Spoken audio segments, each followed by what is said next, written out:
exactly happened? Just an amazing fall from grace, and so many people wondering where their money is. There would be a huge temptation for you to cheat and look at everybody else's cards. He is done. He is finished. He is not fighting again. Stop talking about him fighting because he's not coming back. Floyd Mayweather, long hailed as boxing's undefeated champion and a man who publicly labeled himself a billionaire, is now confronting one of the most significant setbacks of his post-ring life. In a shocking turn, reports claim Mayweather has been left stunned by a massive $42 million fraud judgment, a ruling that has reverberated through the empire he constructed over decades. The fighter, once known for flaunting his wealth, private jets, and million-dollar timepieces, is now facing mounting public scrutiny as fresh details emerge about his alleged involvement in a large-scale scam operation. Into my lifestyle, showing the people how I live. Now, I know you guys see me on a regular talking about real estate. Well, lately, I purchased 62 apartment buildings in New York City. And what I need you guys to do, slide over and check out the photos. It's not all 62 buildings, it's a few buildings, but guess what? All the buildings belong to me. I don't have no partners. And all the retail down low on my buildings all belong to me. The undefeated boxing icon, famous for his extravagant lifestyle, is now entangled in a major $42 million property tax fraud controversy.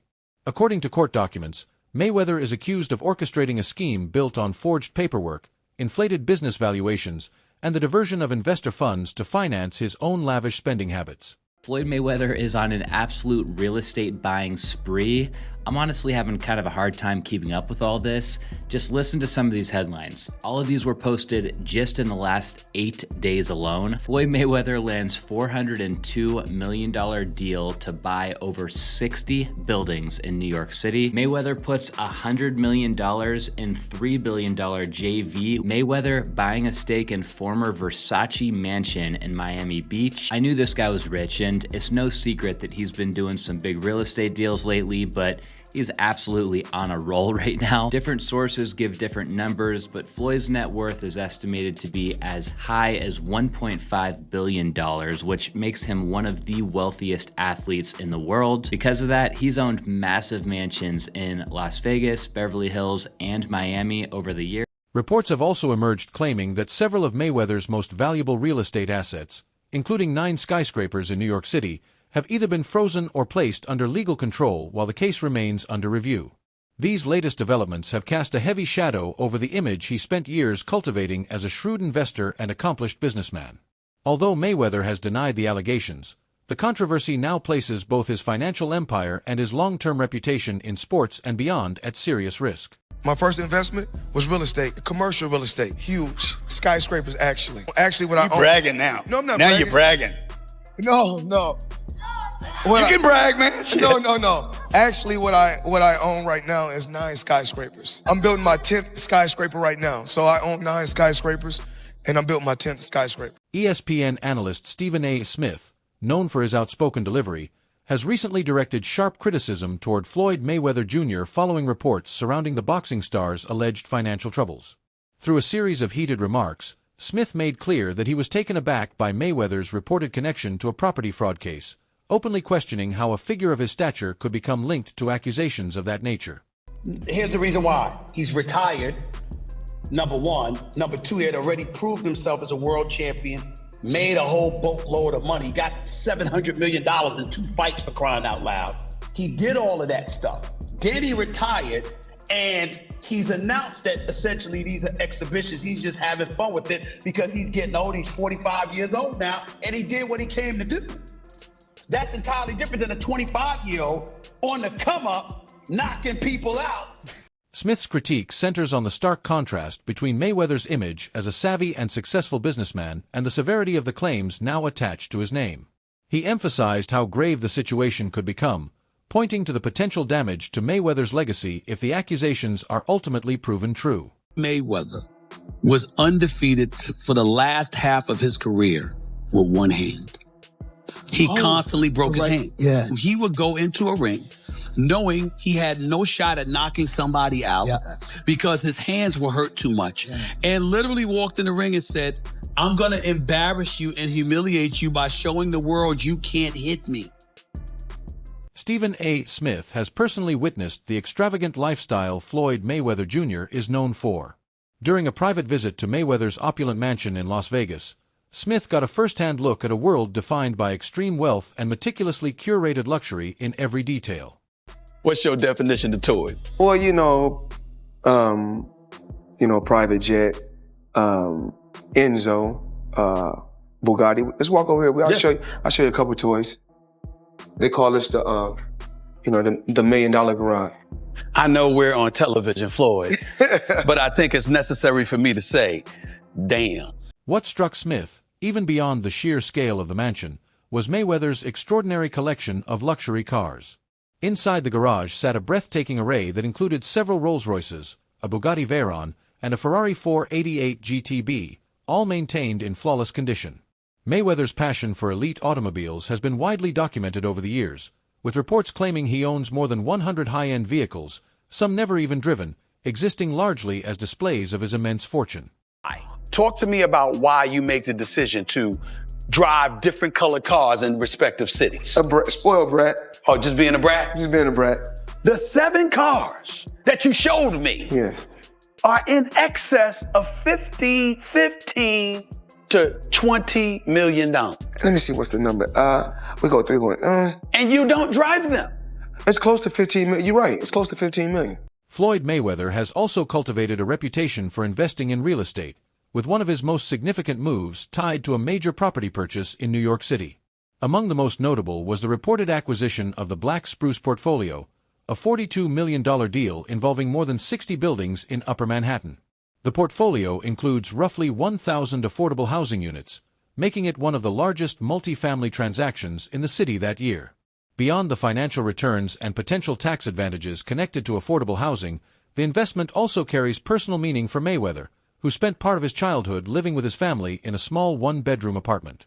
This all started with the announcement that Floyd was buying a $402 million multifamily portfolio called the Black Spruce portfolio. A source revealed to The Real Deal that he went into contract to pay $402 million for a 1,000-unit affordable housing portfolio of more than 60 buildings. These buildings are concentrated in the Upper Manhattan area, and this deal would make for one of the city's biggest multifamily deals of the year. Anyways, we know Floyd is big on putting his money into commercial real estate deals, but a 1,000-unit multifamily portfolio is a massive buy, even for a guy like him. The question is, why would he, or anybody for that matter, be interested in buying all of these affordable housing units all at once? Well, for one, some of this portfolio is reported to offer a tax exemption due to the fact that the majority of the units are designated as affordable housing. The properties tied to the Black Spruce management sale also qualify for tax incentives designed to encourage landlords to maintain affordable housing.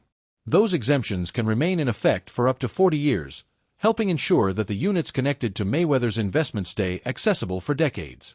His entry into the deal also came during a period when New York's housing market was beginning to recover after being slowed by rising interest rates. I love bringing people into my lifestyle, showing the people how I live. Now, I know you guys see me on a regular talking about real estate. Well, lately I purchased 62 apartment buildings in New York City. And what I need you guys to do, slide over and check out the photos. It's not all 62 buildings, it's a few buildings, but guess what? All the buildings belong to me. I don't have no partners. And all the retail down low on my buildings all belong to me. Guess what? You can do the same. It's all about making power moves. And I'm pointing like this because all of them. We're in New York City right now. We're in Manhattan. That's what we do. Come on.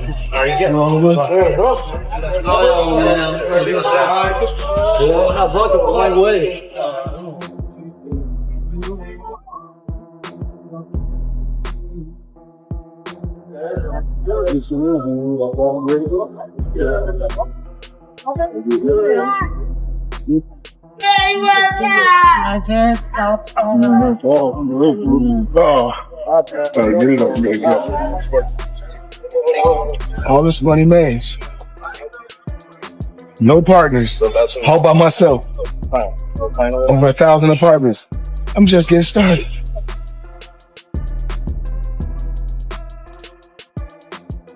For Mayweather, real estate appears to represent more than just another avenue for growing wealth.